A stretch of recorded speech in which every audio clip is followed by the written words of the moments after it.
Anticipatory anxiety. It's a movie in your head that is making you miserable.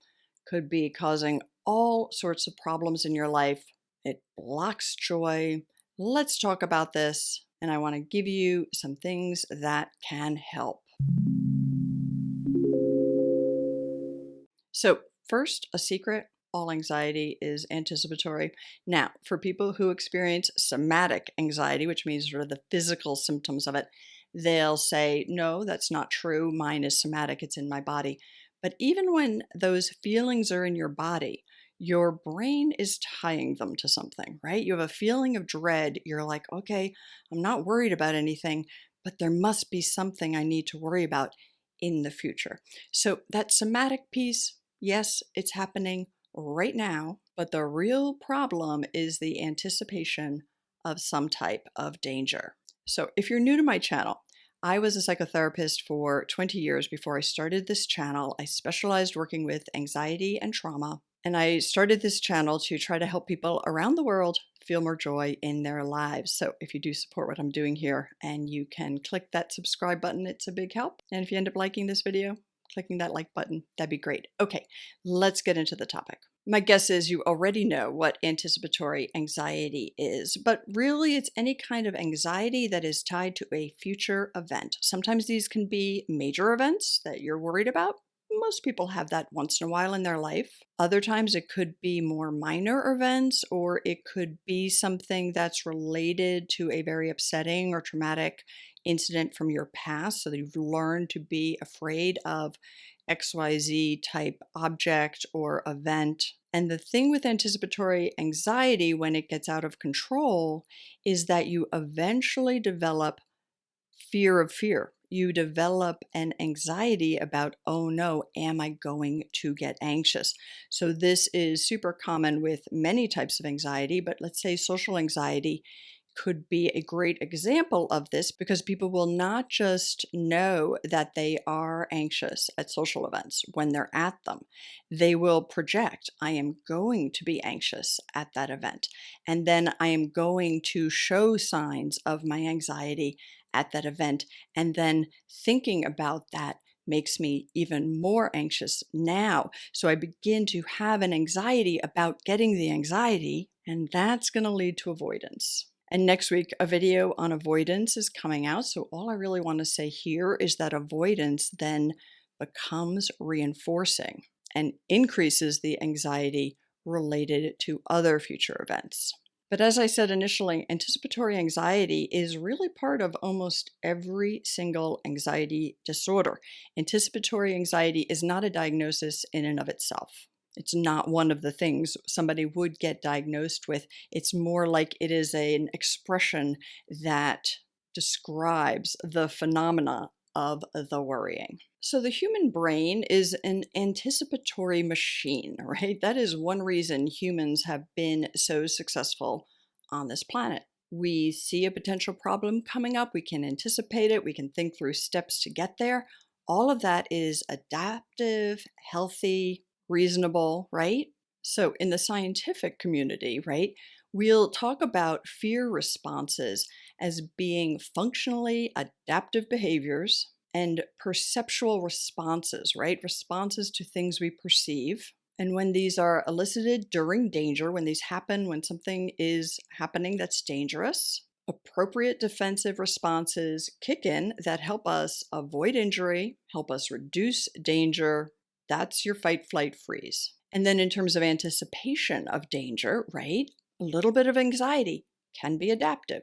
We see a problem coming, we think through the steps. We might have some of those innate biological responses of adrenaline kicking in a little bit, which helps us focus and plan. But when too much kicks in of that fear response, when the fear is not present, that's when this moves into non-adaptive anxiety. That's when this moves into painful, unnecessary anxiety. So last week I released a video on the difference between fear and anxiety. And in short, fear is in the moment and anxiety is almost always anticipatory. Let's say there's a dinosaur right in front of you, or something extremely dangerous in your life right in front of you.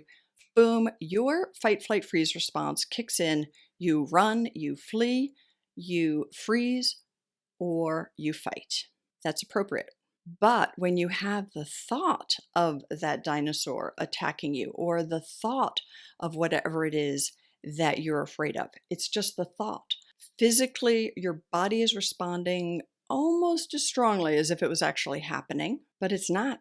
There's nothing to flee from physically. There's nothing to physically fight, and there's no reason to physically freeze. Doesn't mean we don't do one of those three things, but there's no immediate danger present to cause that. So let's talk about this cycle. The threat of a future problem kicks in to anticipatory anxiety. That moves immediately into your body, all those physical responses. Those physical responses make you feel like I have to do something here. I have to run, fight, or flee. And it's that feeling of having to do that, which is then leading you to the overwhelm, to the freeze state, or to the opposite, the kind of overthinking, overanalyzing, overly activated where you can't sleep, right? And this feeling of I have to do something often can lead to either a compulsive behavior or avoidance. And one reason that compulsive behaviors and avoidance then reinforce this cycle and actually keep the fear going is that you get temporary relief from the compulsive behavior or the avoidance. So you decide to avoid something. So glad I decided to avoid that. That positive response is training your old brain that that's a good response. If this ever comes up again, let's do that again. So then that feeds this cycle. And then where does this cycle go? This cycle goes to that fear of fear. So it's not just a fear of one event, it's fear of any event like that. And you begin to experience those anxiety symptoms earlier and earlier and earlier. And if we're anxious about future events, but we begin to anticipate it and feel the anxiety really, really early, we will always be feeling anxiety because there will always be something somewhat uncertain. There'll always be a future event. There'll always be something we don't like. So the anxiety just really feeds on itself. All right, so what can help? I am going to go through 5 tips, but I just want to say they are all interrelated. They all go together. Working with them as a whole will be the most helpful for you. So the number 1 tip involves the first word, anticipatory. Always reminding yourself that what you're imagining is not actually happening now. It's anticipating something. Now, I know anxiety convinces us fully that this horrible thing is going to happen or a horrible result will come, or that the chances are high enough that something horrible will happen so that we should be worrying. But this is your anxiety talking. This is a falsehood. It's actually not true. The anxiety response that you're having, we've already talked about, is not congruent with the situation. It's an excessive response, right? But your anxiety is going to really try to convince you of this. But continually bringing in this concept that this is anticipatory, it's not happening now. And that helps to create distance from your thoughts. I talk in a lot of my videos about the observer mind, which is an excellent thing to develop. It's the part of our mind that takes a step back, looks at our thoughts, and then decides, do we want to go with this or not? Gives us more distance, more perspective, and more agency. So labeling it anticipatory.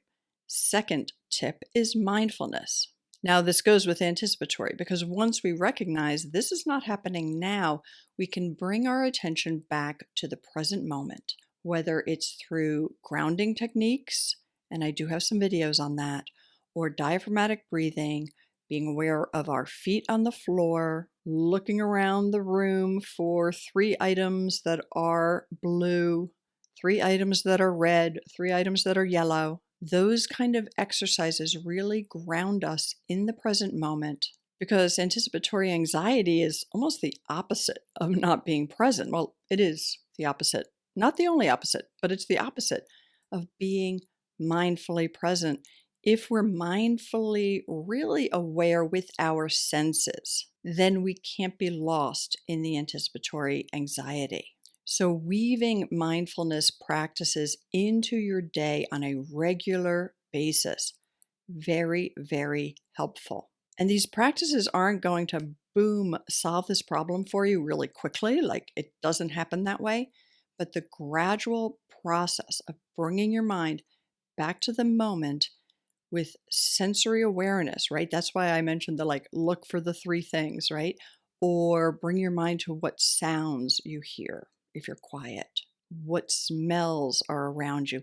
Any kind of sensory experience helps to ground you in the present moment. And before I move on to tip number 3, I do want to mention I have a free webinar called Rewire Your Brain for Joy and Confidence. And it's all about using these kind of tools to rewire the pathways, right? Because if we have automatic anticipatory anxiety or automatic fear of an event or fear of an item or an object or anything, if we have these automatic responses, we're creating superhighways in our brain. The synapses get myelinated together. It actually is a superhighway. Those get used to talking to one another and they do it super fast before you can intervene. So, the matter of retraining your brain really means bringing in some of these practices regularly. Anyway, a lot of people find that webinar really, really helpful. I will put the link to it in the description to this video. I'll show it here on the screen, and you can also find it on my website, which is awakenjoy.life, www.awakenjoy.life. Okay, tip number 3, which ties into that number 2, as well as the number 1.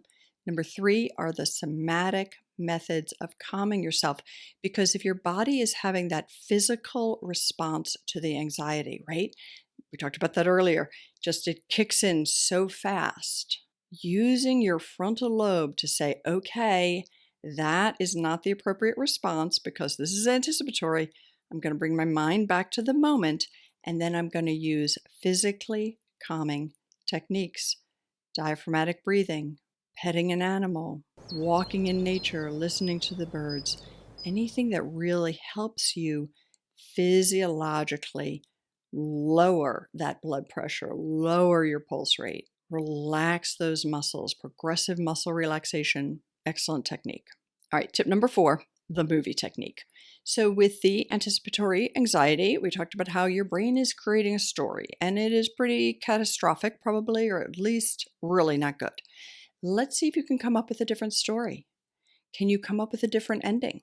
Your inclination is probably to create a really positive ending, but then your brain's going to kick in and be like, yeah, no, that's never going to happen. Never going to happen to me. I'm never lucky. Always this XYZ, or I'm not good enough, or I don't deserve that, or whatever the self criticism tirade that goes on is going to kick in if we make that ending too good. So let's find a neutral ending. Like with most movies we watch or books we read, novels, right? Like the character, some good things happen and then some not so good things happen, and then good things and then not so good things. And you always want your book to end when the good things are happening. Doesn't always, but that's what happens in life. It goes up and down, and very often things are neutral. And the other thing that happens when things are neutral is that our brain gets a little bit bored. We would never watch a movie where everything was neutral, where nothing bad happened to the main character. We wouldn't, right? We would be too bored. So just be careful that your brain is not like avoiding the boredom of a neutral ending here by creating a catastrophic one, which is causing all sorts of other problems. Now, the movie technique can be used even more extensively where you actually picture seeing a movie, like sitting on your couch or in the movie theater, watching a movie of a character that looks like you, but isn't you, going through the same kind of worries and concerns that you're going through. And that can really help you feel compassion for the character because you know what? Human life is hard. We have to deal with a lot of hard things, uncomfortable things. There's a lot of uncertainty. There's things we want to control, we can't control, right? There's all sorts of stuff. So when you see it as a movie, you're more likely to have compassion for the character. And then you can try to bring that compassion towards yourself And self-compassion has actually been shown to help lower anxiety. All right, my tip number 5, you're really not going to like this one, I know, is meditation, right? Now, people with a lot of anxiety have a hard time meditating, and they'll say, I can't meditate. I can't meditate. I think I have a video called I Can't Meditate. I'll link it at the end. But you can meditate. It's really about increasing your tolerance, right, to that boredom I mentioned, increasing your ability to continually bring your attention back to the present moment. And when I say meditation, I want to clarify something here. A lot of people use the guided meditations. Very, very useful. They really are. But I see the guided meditations more in the category of my tip number 3 of the somatically relaxing techniques. Guided meditations help you feel calmer, they guide you, they help you really physiologically relax. Pure mindfulness meditation, where you sit, let's say, for 10 minutes in silence, staring at a spot on the floor or with your eyes closed, and you continually try to bring your attention back to the present moment where not much is happening. This is hard, but it really is a super way to develop that observer mind. It dramatically increases your ability to stay present, your ability to be aware of your thoughts. When I started meditating, yeah, it was wild, right? I just really began to be like, oh, there's my themes. Wow, there's that old theme coming back up again. But I could see things so much clearer. And that ability to begin to differentiate between the fantasy that is happening up here with our stories and what's actually happening is really the key to overcoming anticipatory anxiety almost completely. Like, we'll always have a little bit of anxiety, and some can be helpful or useful. A small amount helps you focus, helps you be productive, right? Like, definitely sometimes I like cut things short because having that little pressure of time really kind of kicks that in for me, but in an adaptive way, right? If it's within reason. But meditation really, really helps to cut out the excessive anticipatory anxiety. So I'd love to know what you think about this. If you have other tools and techniques that you use that you find useful, please share them below. It's great for the community.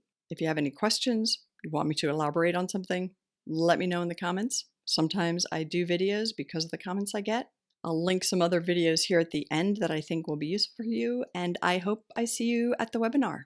Take care.